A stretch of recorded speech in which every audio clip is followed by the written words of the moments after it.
Hello, everybody. I guess I'll wait for a little bit because every other time that I checked, the stream doesn't start right away, but it takes a little bit of time. I don't know, maybe 1 minute or maybe at least half a minute to actually start doing something. So I hope the sound is fine. It should be. Remember to guard your privacy and abide by our community guidelines. There it says it right there. So this is my regular Tuesday chit chat live stream. Occasionally people hop in and ask me what is this live stream about, and every Tuesday this is just a chit chat live stream where I'm just sitting here and I'm talking to people and answering questions and engaging in conversations. Well, someone is watching. Hello, wherever you are. Glad to see you. Oh, that's Ayush Kumar. Hey, Catherine, how are you doing? Wonderful, wonderful. Today, as you see, I'm sitting in the garage because it's cold outside. We had snow yesterday, and today it started to melt a little bit, but it's still freaking cold. I believe it's like 30 something, maybe 40 at best. So it's still cold. Oh, all the snow melted here today in Iowa. It's gonna melt here. Tomorrow it's gonna be like 60 again. And I swear to God, tomorrow I'm gonna go and I'm gonna burn a fire in the fire pit just to kind of, feel good again. I'm not a fan of snow and I'm not a fan of cold, really. There is someone else watching too. Hello, whoever you are. I'm sitting here today. Oh, when it melts, it starts to get sort of mushy and wet and meh. Do you like snow, generally speaking? Or do you not like snow? I kind of find it fascinating if the snow falls and then it sort of stays there for a while. It's kind of beautiful. It's kind of cool. Well, aside of the cold, of course. But when it starts melting, I don't know. I like it when it melts in spring, when it actually gets warm. And, there's the smell of spring in the air. I love it. Welcome, everybody. How are y'all doing? I love how it looks very beautiful, but it's really cold for me because I come from a hot climate. Oh, I imagine. Hey, I come not from a hot climate, and to me it is still cold, and I'm not a fan of cold, even though it's... Some people kind of don't understand this. I come from the north, and I grew up in a cold environment, but I really don't like the frost, and I don't like the cold. It's just not my thing altogether. I like the South. I like the Southern climate. I like warmth and sunshine and things like this, really. So today I'm sitting in the garage just because it's warm this way. It's sunny, but it's cold. I don't want to sit out there by the tree, even though it's my favorite tree, but I don't want to sit there. Since I'm sitting here, I wanted to show you something. This is one of my first oil paintings. And back then, a couple of years ago, I was making these kind of frames. Put on another jacket, but if it's... But if it's hot, you can get naked and be still sweating. Yeah, that's true. That's true. Look what I got. This is from 2 years ago, this painting. And since I'm indoors, I can actually show some of these paintings close up. Well, I don't know about cold. There are some benefits, though. Recently, I was... here's one thing that I like to do when it's cold, when it's winter. talk about how a painting will start to crack if paint is too thick. It depends. It depends on how do you prep the canvas and how do you do it. If you paint it right, then it won't crack. But if you do it wrong, then it certainly will crack. Here the paint is really thick on this painting. You can actually see, I don't know if you can see it. Do you see the texture of the paint? It's really thick. But when you're working in oils, the general rule is you have to start thin, and then you can paint thicker and thicker and thicker. Good morning from Ukraine, Daniel Martanyuk says. Good morning to you. Did you put varnish on it too? Yes, there is varnish on it. Hi, I'm an autumn and spring person. Oh, there is Patrick. Patrick, I'm happy to see you. Thank you very much for checking in. Yes, I did put varnish on it. Mason Rush says, hi to you. Yes, there's varnish on it. No, this is not Alla Prima. This was painted, I think, fairly quickly, probably. It's a small painting. It's really small. It's like 5 by 6 inches or something. But I probably didn't have time to paint it in one session, so it was probably 2 sessions. And I made an underpainting, and then on top of that, I just painted with a knife, with a palette knife, and deliberately made it thick. But I gessoed the canvas underneath first, and I really made sure that I gessoed it with oil primer, and I put 2 good thick layers on the canvas. So it shouldn't crack, really. It should hold up pretty well. Like, you know, when you're working in oils, there are certain rules. If you want the painting to last, you got to do it right. And I had to do some research when I started painting in oils. It's a lot easier in acrylics because acrylics, they dry faster. And, you know, you can use acrylic primer. You can use heavy body acrylic paint pretty much on more materials, I guess, without really worrying too much. Acrylics are less capricious. Oils, the thing about oil paint is that it contracts and expands depending on the temperature, depending on the humidity. That's how it works, you know? So it's a more sort of pliable thing. It breathes over time, depending on where the painting is. And so, you know, there is a long process to this, and I can go through it and explain every bit of it. I just don't think that there is a lot of painters right here listening, so probably not a lot of people are going to be interested. It's my birthday today. Happy birthday, Mason. I love how oil paintings and watercolor paintings look. Yeah. And believe me, it's such a pleasure to paint in oils and in watercolors, frankly. I find watercolors to be very satisfying. But, you know, then again, when I'm thinking of any medium, every medium is satisfying in its own way. There is just something about it. And I think there is also something very satisfying in making things with your own hands. Like this frame, for example. I built the whole frame myself from scrap wood. It was some scrap wood, whatever. You see what I've done. And I made a float frame.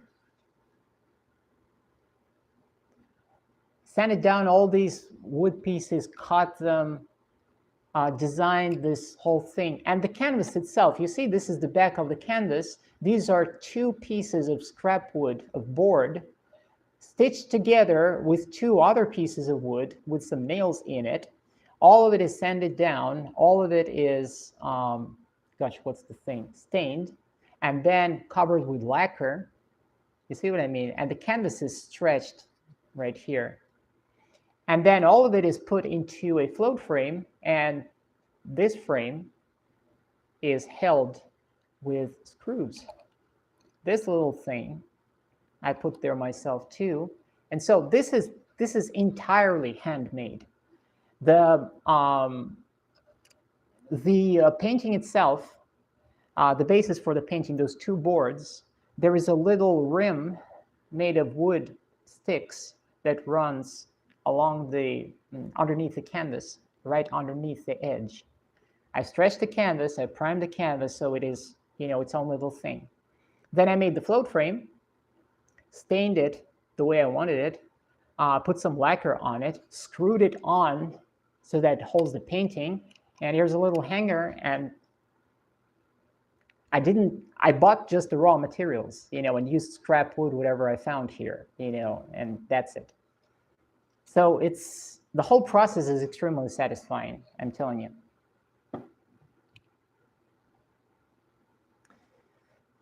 Yes, it's very satisfying if you make it yourself, but don't you think other people are never excited about it as much as we are? I sometimes just sit down and stare at things I made. Frames definitely have character. Thank you, Patrick. I think they're beautifully made.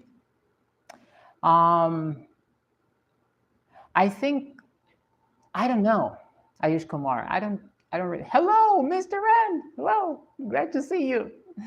I don't know about if other people are never excited about it as much as we are. I don't know. It's kind of I don't know. I believe that there is a variety of ways that people find art. Because sometimes people see something over and over and over again, and it takes them some time to kind of think about it, and then maybe consider getting that piece of art. And sometimes you come across something and you just see that it's your thing. Someone else painted it, someone else made it. It's someone else's creative mind. It's a piece of someone else's life, but you kind of immediately fall in love with it. You know what I mean? And it happens not only with art pieces, it happens with other things as well. So I don't know, I'm of the belief that if the right person, for example, of course I love this little painting, even though it's my older painting, and I can sit and criticize myself for a lot of things that I've done here, and it could have been done, better, and this and that, and blah, blah, blah, and all those things. I don't do that, however. I love this piece, but I also believe that probably there is someone out there who, when they see this piece, they will recognize it as theirs, even though I made it. You know what I mean? Because I know this feeling with songs. Like, I write songs, and I've been doing this for the longest time. And a lot of people just pass by, and that's fine. Some people don't vibe with it. But then there is that one, two, three people who come across, maybe a line or a section of my song, and they fall in love with it, and then they reach out to me and they tell me, "Wow, this is like what I was looking for, and this is so so weird because it's right about my life," or something like this. And that's the treasure. That's gold right there. You know what I mean? So I believe that every piece, be that an oil painting or be that a song, is kind of like a message in a bottle. You never know who's gonna get it on the other end of the ocean. Yes. Patrick says, selling pictures with frames has simply gone out of fashion due to all the shipping. The frame is really an integral part of the picture, in my opinion. Yes, it is. Is my internet lagging? Really? It's pretty weird. It shows that I'm online. Am I still here? The timer is running. Everything seems in place. Let me grab some water, actually. Oh, yeah.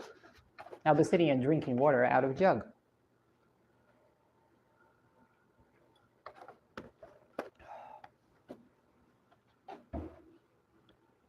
Okay, thank you, internet is lagging fine here. Patrick says, okay, good.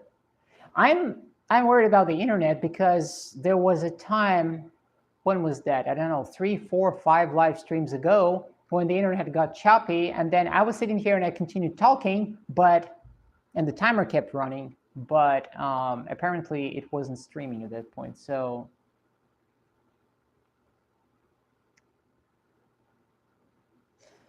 Patrick, I think that, I'm probably about the going out of fashion, selling pictures in frames. It's not that I'm of a particular school of thought, really. It's more about that I don't really care about fashion, Real Mrs. says, hi, Mom. Hi to you, real you, 1560. What's up? I don't think I care about fashion that much. If I feel that a piece like this needs a frame like this, then I build a frame like this, and then it becomes an integral part of the piece. With some paintings, I don't quite know if I even want to build a frame because, see that painting behind me over there, that large one? It's like 30 by 30 inches. It doesn't have a frame, I just painted it. And I have no idea, does it need a frame? Does it not need a frame? I don't know. I kind of have to look at it for a while and think about it. Do you ever try to sell painting with the real life booth? Yes, I actually did this. I was doing this year in May in Lexington. Maybe it was me, YouTube don't like me using ad block. That might be the case. Yep. That's true. It's partly due to our multi-artistic handcrafted approach. Yep. Here's a different painting with a more simple frame. You see, this one is just a black frame. Again, this is scrap wood, and this is not exactly a float frame, so it kind of locks right in there. Here's the back, and it's held in with nails. Had to do all of these grooves myself. God. It's kind of more simple, more basic, but it does the job. So it's a different painting, it's a different vibe, it's a different approach. And I think that for a lot of paintings, especially the more colorful ones, like this, all you really need is a rather basic frame. It doesn't need something elaborate. It can be just this, And this is the back of it, as you can see.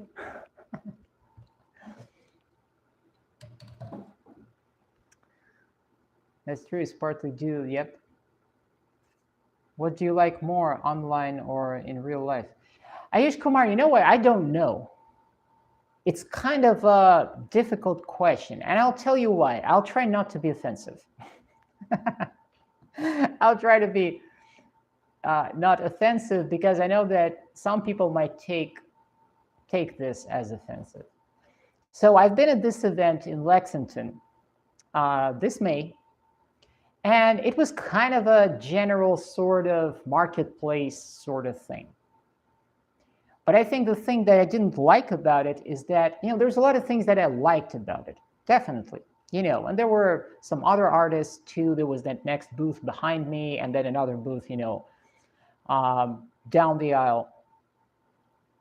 But the thing is that most people come to such places they don't come there for art. It's not an art fair. That was the downside of this marketplace, which was all about, handcrafted stuff and food and this and that and clothing. It was a large event. There was a lot of people. But most of these people, especially nowadays, I guess, due to the state of the economy, they just, they bring their kids, they come there, and they just walk around, and they just buy some food, and they stroll by, and they didn't really come here for the art. You know what I mean? And it's sort of similar with these sort of art fairs, I guess, at least nowadays here in Kentucky. I don't know. I wasn't born in Kentucky, so I can't tell you, is this normal? But my understanding that because of the poor state of economy, people have less money to spend because, after all, art is luxury. It's not an essential item. It's not consumables. It's not food. It's not, the basic necessities that people need. So people are less likely to spend money on art. And so they end up just, strolling by, and they stroll by and they stroll by and they eat their food, and they eat their food again. And I just, and you stand there for 5 hours in the booth, and it's not really a very exciting experience, I got to tell you. I've noticed that too. People are spending less. Yes, they are spending less money. And I understand why this is going on. But I also got to tell you, to put things in context, that between 2021 and 2023, I was also doing a lot of, I was a soap vendor. So I have these friends who live down in Mount Vernon, and they make this wonderful soap and lotions and, other things. And I was retailing their product. I was rebranding it as Southern Caracal. That was my little thing. I was repackaging it, and then I was selling it locally here, Mount Sterling, Lexington, local little events, this kind of thing. First Fridays, this kind of thing. And I was selling online and in, IRL, this kind of thing. And also, too, because I've been to some of these events, maybe it's a local thing again. I haven't lived in other US states. But there is a certain, maybe it's me coming from Moscow, you know what I mean? Which has a completely different vibe. And when you actually have an art event, it's people come there for art. But here it's different because it's kind of a lot more rural, and you don't have this sort of like, hey, this is only about art. No, it's going to be like a mishmash of everything. There's going to be food, and there's going to be some country music playing, and there's going to be some clothing, which, by the way, isn't made locally. Even it's bought from China, from AliExpress, I guess, and then retailed here. So it's such a kind of weird thing. And so between 2021 and 2023, I was selling soap. And so I already got a little bit bored with the experience of being out there and trying to sell something and to explain things to people who didn't even come, they don't even know what they're looking for, because mostly they don't even have money to spend. It's kind of frustrating because you pay for the booth, you pay to be there, and then you're like, well, now I actually got to sell something. You know what I mean? So it's kind of complicated. Do I like interacting with people in real life? Absolutely. I actually prefer interacting with people face to face. It's not that I'm not an online person. I've been online for 25 years now, but I will always, I think almost always, I will pick interaction, face-to-face in-person interaction with a person. When I actually need to seriously talk about something or to know the person, the best way to do it is face-to-face, in real, for real. So in that regard, I like to be rather out there than doing things online. But I gotta say that online is very convenient because that allows me to showcase other things. Like, here's my music, hello. People can go and listen to my music. And people can see my paintings kind of like, exhibited in my store, for example. Whereas in real life, I don't have a space, I don't have a dedicated building or something where I can invite people, hey, come and, check out my paintings and experience my art. I don't own a gallery, you know what I mean? And I live in a rather remote area. So, there's not a lot of people who will come.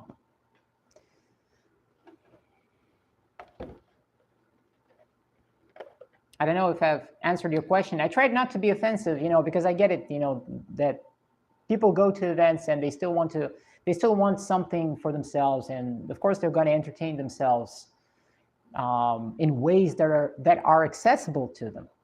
I get it.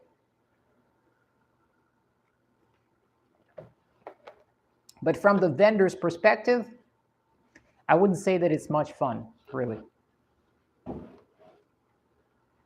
Some events were better and some events were kind of so. I think you gotta really love doing such things. And this last event that I've been to at Lexington, you think it would be different if you would do it in a major city? Yeah, I think it would be different. And I might be wrong because I think it differs from country to country.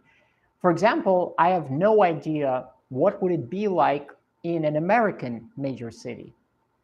I just don't know. I know for certain how it worked in Russia because you could, if you landed a placement in an art event, then you sort of know how it's going to go. You know that it's going to be a venue. There's going to be lots of people who are going to come here exactly for this. I actually worked some venues like that way back in Moscow. And I worked as an artist, and I also worked as an entertainer. There was an event in one of the Moscow's parks in summer. There was like a jazz festival or something. But I wasn't there as a musician. I was there as a painter. And my job was to entertain visitors and invite them to paint. And I was supposed to be their instructor. You know what I mean? So they had these large easels there and they had lots of acrylic paints. And I was just, painting whatever, something, and inviting visitors to come ahead and try out, actually, to engage in an artistic activity. So that was a fun little gig. I loved it. And then they gave me all of the paint that was left over after the event was done. So it was freaking pleasant,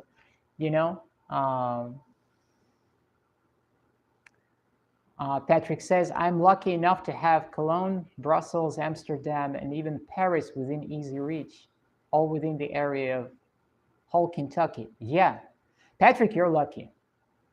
And this is what I don't have here. And I'm thinking about where exactly am I going to land next time upon my second immigration. And I'm thinking I should land in such a spot. If I want to go to Greece, which I do, I probably should land somewhere within reach of a major city like Athens or Thessaloniki. Because, since I'm an artist, I will need access to these larger venues, to more opportunities, to where people actually are. Because historically, art, people interested in art, they are mostly located in cities, in major cities, not that much in rural areas. You know what I mean? Yes. Yes, Ayush Kumar, I'm really going to immigrate another time. Aditya Kannadi says, your eyes are beautiful. Thank you. Yes, I'm really going to immigrate for the second time. It probably sounds crazy.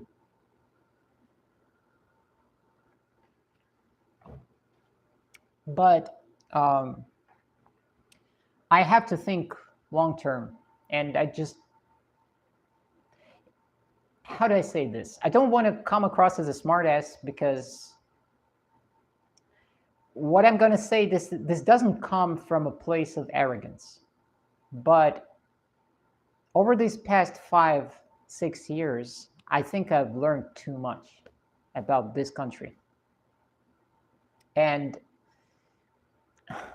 what I've learned leads me to believe that things won't get better in the following decade. And I mean, economically, politically, it's going to get worse. And I have to think forward. Now, there is no perfect place on this planet. There is no perfect, and it's not the only motive that I have. But I see it as an experience, I landed in the United States in Kentucky. I traveled here. I lived here for 6 years now. It's an experience. But it also allowed me to sort of evaluate, what do I want to do next? Where is my life going to take me? And it's sort of an open question in my mind, but there's a few things that I realized that I need to change. And I know there's going to be a major change. crazy. Once is enough for me. I haven't even done it completely. For me, it's multi-layered, you know? And believe me, it's not that I am making a haphazard decision or that I'm being, triggered by something or I'm just displeased with something minor. It's a lot deeper.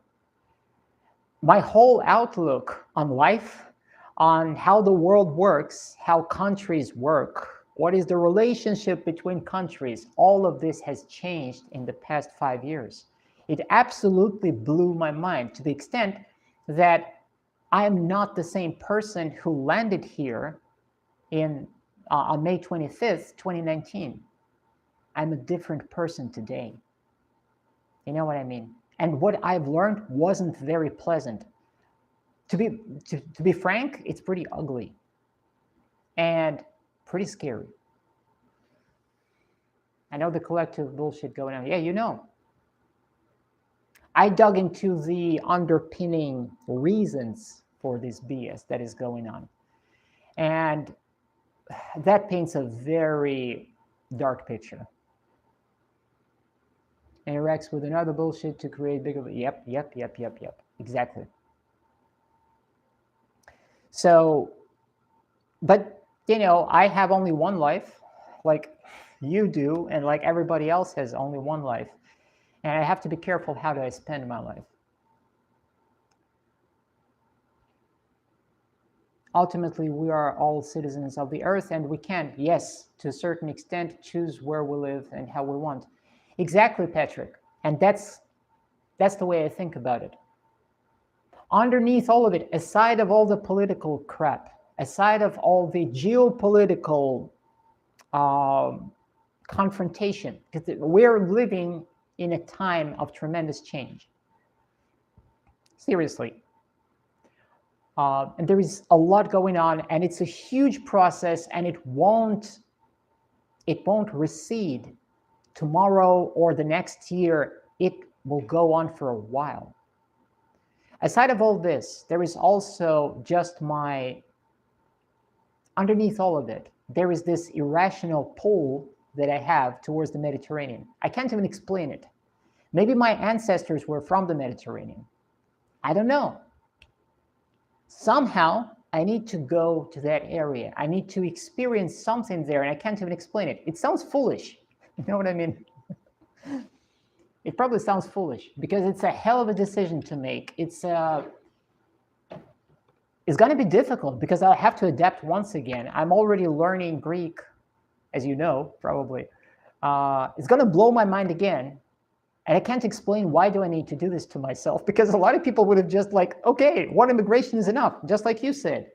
Why would you need another one? Why would you need to traumatize yourself once again? And it's not that I want to traumatize myself, but there is a call that I feel that I somehow need to make it there. Maybe I need to meet special people. I don't know. Maybe I need to experience some event in my life, which I can experience only there. Maybe I'm supposed to learn something that I don't understand yet. I don't know. Ayush Kumar says, yeah, governments don't see it that way. You don't look like me. You go bye-bye. Yep.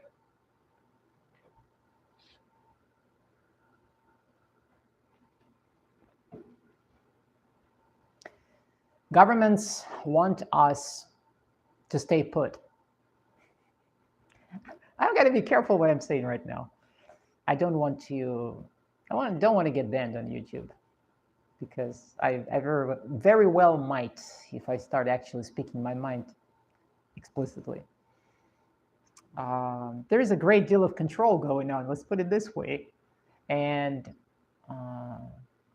I like to think of myself also as a citizen of the earth. This is our planet, and I do believe that it would be really cool if we could go wherever we want. We could be more free in going wherever we want, as human beings. It used to be the case for the majority of human history. People were able to freely travel all over the place. But then with the rise of, the modern times, everything got continuously more restrictive, to the point that now it's like being in a country is like being in a cage, basically. In any country, frankly, everything has changed. And certainly you can make the case and say, well, this is for the security of the state, this is for the security of the people. Sure. Like, I'm not going to sit here and say that, you have to just eliminate all the borders and, whatever. No, it's impossible. In modern day, reality is you sort of need the borders, otherwise you won't be able to protect your country. Sure. But the payoff is kind of not cool either. So it's, maybe I'm just from a different time. I have no idea. I don't know. Don't you think that will cause problems too? Yes, it would cause problems. And that's why I don't know even what would be the solution to this. You can't get rid of the borders because it causes problems. But then if you get too strict, well, with rules and laws and regulations within a country, then it kind of becomes an authoritarian sort of thing, and that's not cool either. It becomes tyrannical. And that doesn't last. So it's a big topic. There is a lot to talk about. There is a lot to consider here. It's definitely not as clear-cut as some people would like to think, because some people would like to simplify everything and be like, no, just open the border and let everybody in. And then other people are going to be like, lock it all up, put there a wall, and nobody comes in. No. Yeah. Both are sort of a little too extreme.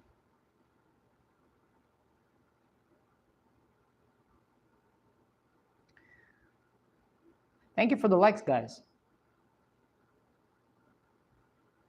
And thank you for actually being here today with me. I wonder, Mr. N appeared briefly and then Mr. N disappeared. And I will go and see if maybe I'm missing messages anywhere here or no. Gosh, I got called mom twice today. Wow.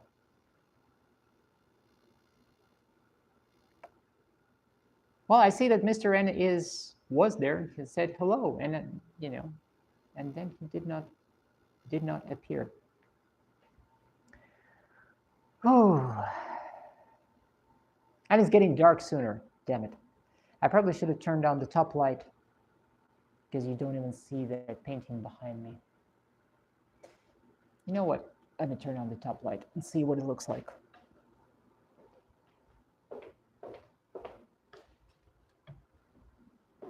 Yeah, that's a little lighter. There you go. We're just experiencing this upheaval in our own time. Yep.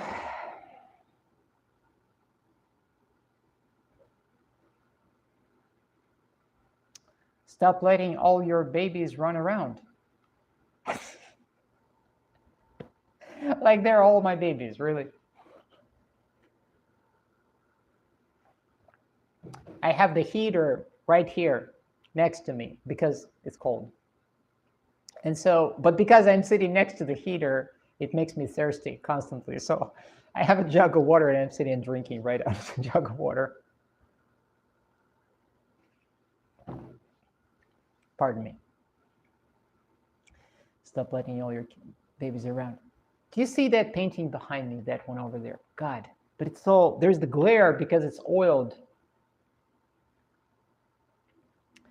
I finished painting it 3 days ago, and because it's a big painting and it took me a while to sort of really finish it, it didn't dry evenly. So some areas of the painting were dull and they didn't have the glare, and then other areas of the painting had this really intense glare. And that is, the other challenge of oil paint is that different colors, they dry at different speeds, which makes it a little more complicated.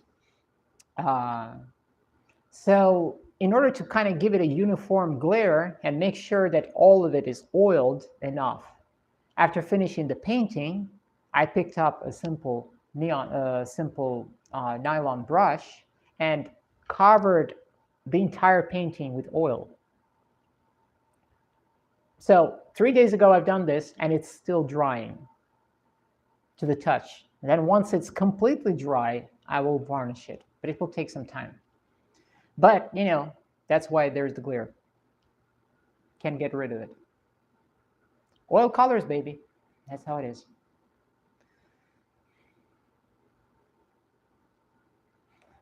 Stop letting all your babies run around.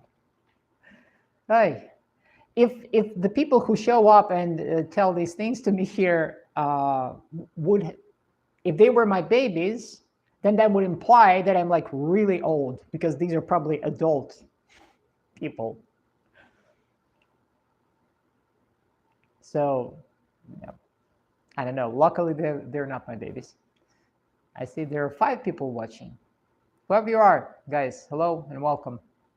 I'm having my regular Tuesday chit chat. And by the way, Ayur Kumar and Patrick and Mr. M, guys, I gotta say thank you. Thank you so very much for showing up actually on this live stream and just, hanging out. I really appreciate this. Ish Kumar is laughing at him. Dude. Hi. Yeah, just think about it.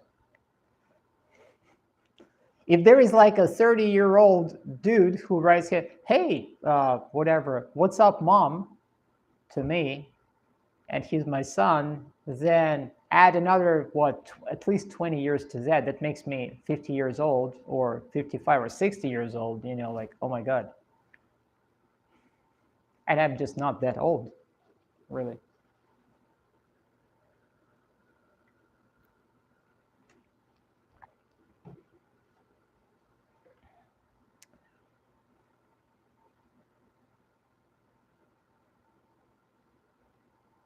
Of course, because I don't know who's watching.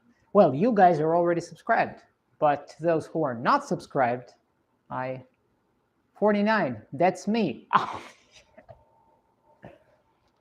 Right, you're 49, and you're not my kid. You technically can't be my kid for a variety of reasons, and those are really good reasons why. Just saying. You're 49, I'm 46, so I'm 3 years younger than you. That's one good reason why I can't be your mom. No. Yes, right. You don't say.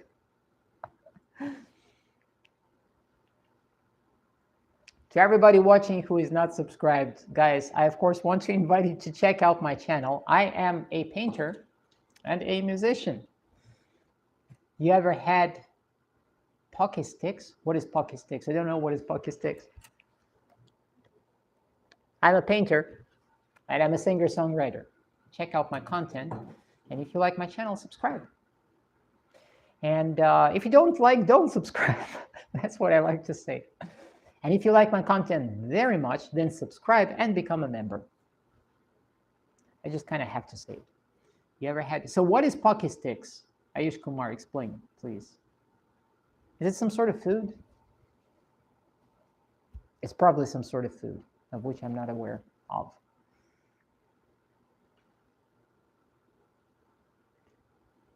Thank you, Patrick. You're a fantastic musician. Thank you very much.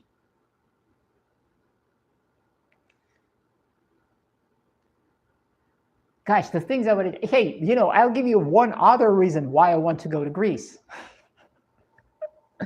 And it's music. Again, this is like crazy. Maybe it's just my crazy dreams. I don't know, something.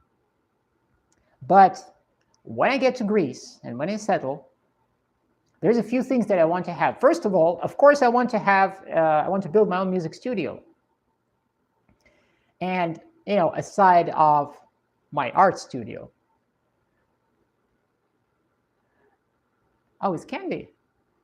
Pocky sticks. Pocky sticks. Sounds familiar, but, if I'd seen this, probably I would recognize it, but I don't know.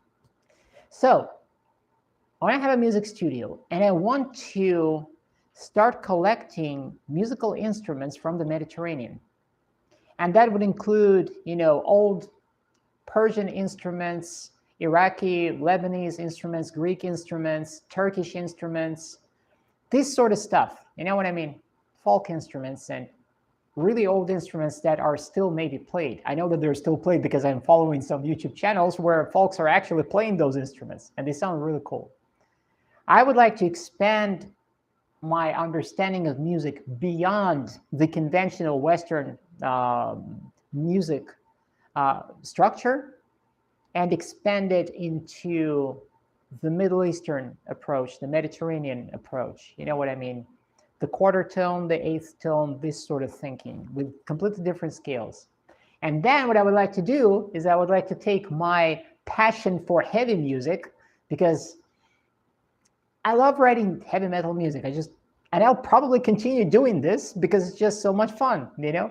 So I want to take that, and then I want to combine that with my passion for exploring, you know, folk music and all these different instruments and different music thinking. I want to combine that together, and I want to kind of work in, I don't even know how to describe this, some sort of heavy metal music, but not always heavy, that would be very creative and have all these additional spices and intricate flavors, which right now I just can't have. You know what I mean? I really don't know a lot about Greece. Is the Colosseum there? No, the Colosseum is not there. The Colosseum is in Italy. The Colosseum, to be more precise, is in Rome, Italy.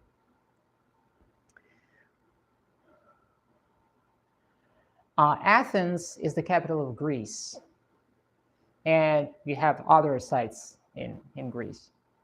At some point in history, Romans did colonize and subjugate Greece. That was in ancient times. Excuse me. This heater really gets to me. So now I'm sitting and yawning. Gosh, what a shame. I'm sitting here trying to live stream and actually talk about ancient Rome and, you know, all of those beautiful things. And I'm sitting here and yawning. Horrible.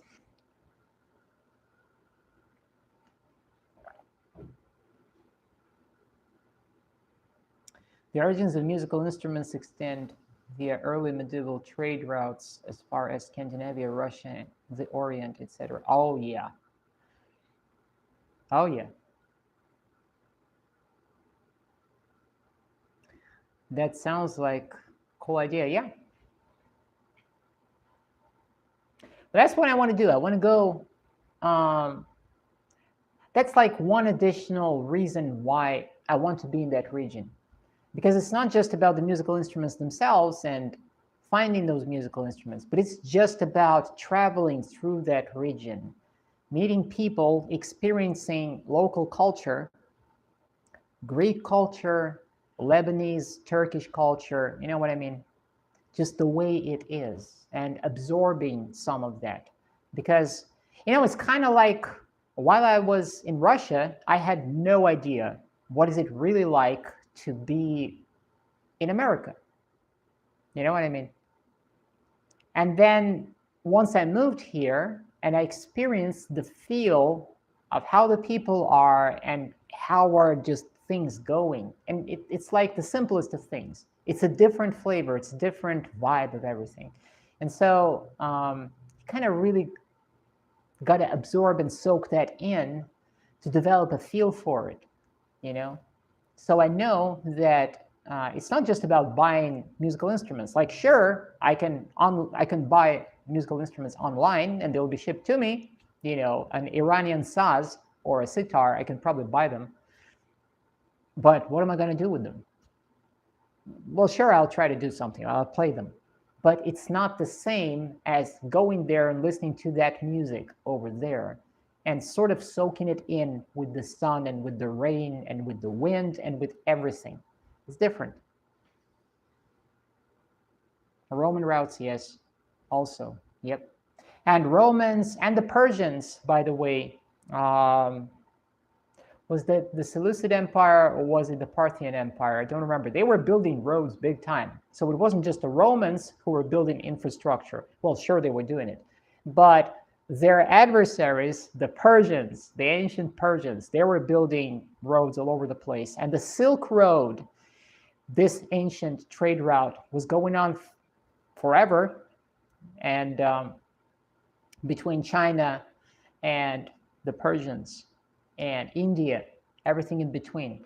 So there was a lot of cultural exchange going on. And then, of course, from the Middle East, that was also getting, into Egypt and all around the Mediterranean, because the Mediterranean historically has been a huge hub. And then it also was getting into Europe and further north into Russia. So yeah, it's fascinating. I feel that I try out quite a few instruments, which is one of the reasons why I'm not particularly very good at anything. It is fun to find out. Yep.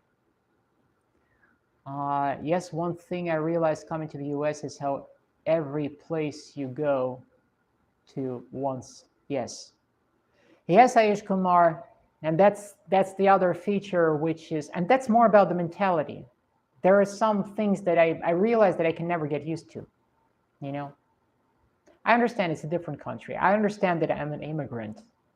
I can never be the same as the people who were born here. And this is not to put anybody down, but that's just the reality of it,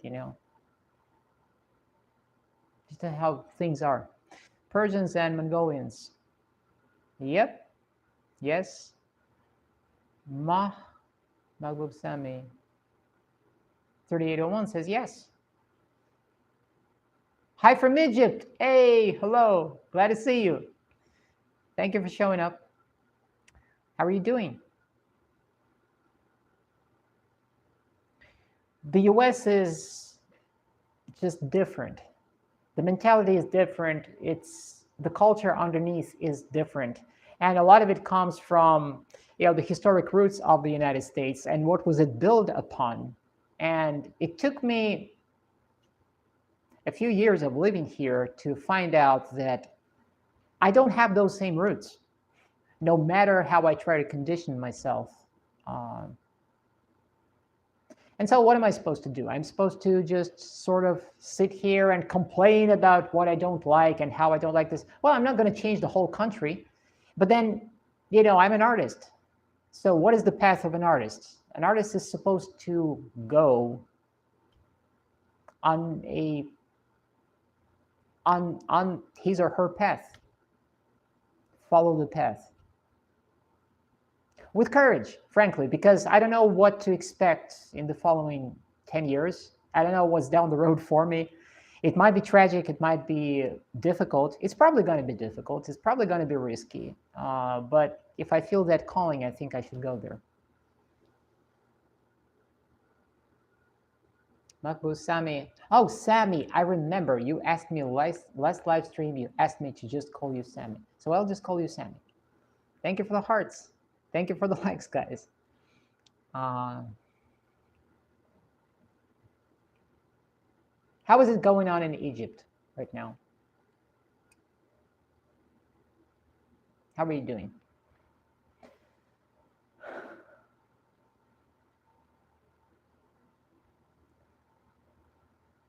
Can't wait for it to get to 60 tomorrow. I want to go and burn a fire outside. Everything is good, says Sammy. Wonderful. There's an article that I'm going to drop tomorrow. I don't know if you guys from my YouTube channel, Patrick, Ayush Kumar, do you ever click through my articles and actually read them?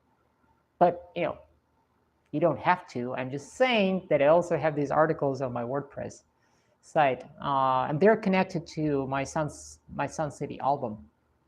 And check them out. I wonder what would you think about this? And by the way, it's like I'm on 54 minutes already. I think in about 5 minutes, I'll be wrapping this up already. I've been sitting here for a while. Got to do things. Oh, you read many. Patrick, what do you think? I'm going to use these articles. They're sort of fragments of the book that I'm going to start working on very soon. I'm currently in the planning stages of this novel, an epic fantasy novel that I'm going to write. I'm working in one album now. Oh, so you're working on an album, Sammy. That's wonderful. What kind of album is that? Called Desert Protocol. That's an intriguing title. No, I didn't know you had an article site. Yes, I have an article site on WordPress. And if you go to my community tab where I have the posts, you can just scroll down and find my last week's article. It's a link to a WordPress. So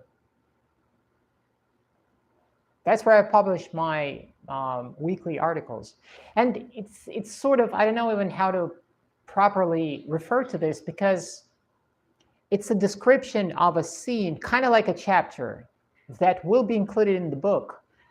Each one of them will be included in the book, but they will be expanded upon. And this is not the whole story. So it's just kind of a first-person view, well, not a first-person, third-person view of the protagonist, whose name is Anamira, and what happens to her. And these articles, they lay underneath every song from the Sun City album, you see. But the book is going to be a lot more expensive. The music album Sun City just doesn't cover all everything that's going on. You know what I mean? Rock music. What kind of rock music is it, Sammy? Patrick says, it's kind of like a philosophical diary you're keeping. I find many of your thoughts very relatable, and I really enjoy reading your writing. Thank you. Hey, sweet sweater. My blues bulletproof. Hey, sweet sweater. I got called a mom today. I haven't been called a sweet sweater. That's cool. Sweet sweater. Why sweet sweater? Just asking for a friend. Tell me. Including those things taken together with the text relating to the new story.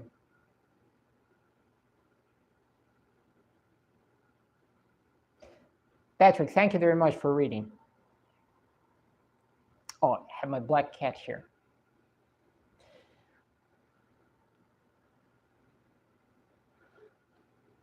Well, there's going to be an article tomorrow. Oh, you love the color. Well, that was the, hey,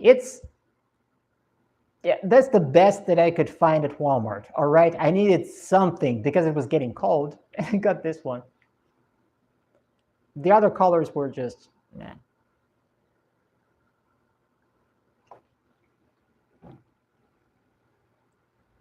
I used to call people sweet potato or sweet tomato. Okay, well, that's a good point. I actually love tomatoes.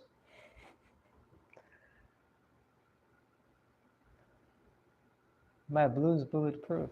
My blue is bulletproof.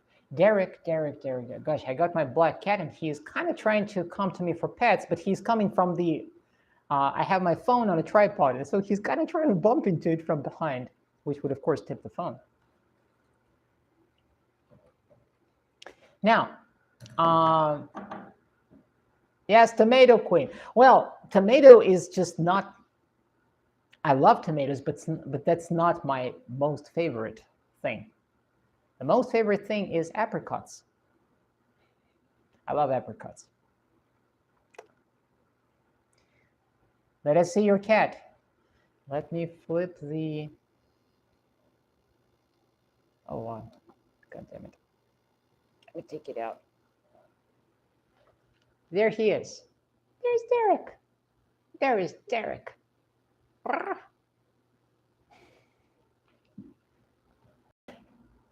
And look at these two guys. There's Dean. There's Dean. And there is Dimka.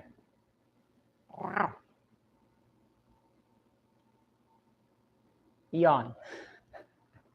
Derek, what are you doing? What are you doing, dude? Like I said, I'm sitting in the garage, so, yes, kitties. And these are not all the kitties. I have more kitties there in the house. I mean, I'm in the garage, and there's the door into the living room, and there's like more cats. It would take me a while to go through all of them. Gary, careful.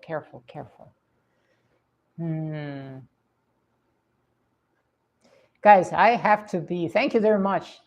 Thank you very much for showing up, everybody. I think I have to be wrapping this up. I lost my last month. You lost your last, oh, you lost your cat last month. Holy cow, what happened?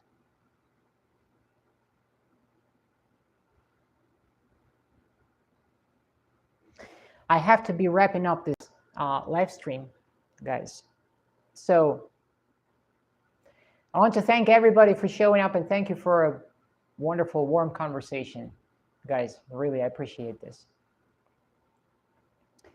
Next week, he was ill and old. Oh, I remember, Patrick. I remember. You made a post on Instagram about this. I remember. Ayush Kumar says, okay, good night. Hey, it's not good night for me yet. It's like, it's just the beginning of my workday, seriously. I'm going to be doing all sorts of things today. He was ill and did. Yes, I remember it. I'm very sorry for your loss. Good night. My blue is bulletproof. Thank you for showing up. I appreciate this. Warm greetings to the other side of the planet. Warm greetings to you, Patrick. And guys, have a wonderful evening, time of the day, whatever. I appreciate you all, and I'll show up here next week, this same time, 4 p.m. Eastern Standard Time, and I'll be happy to see you again. See you guys, and bye-bye.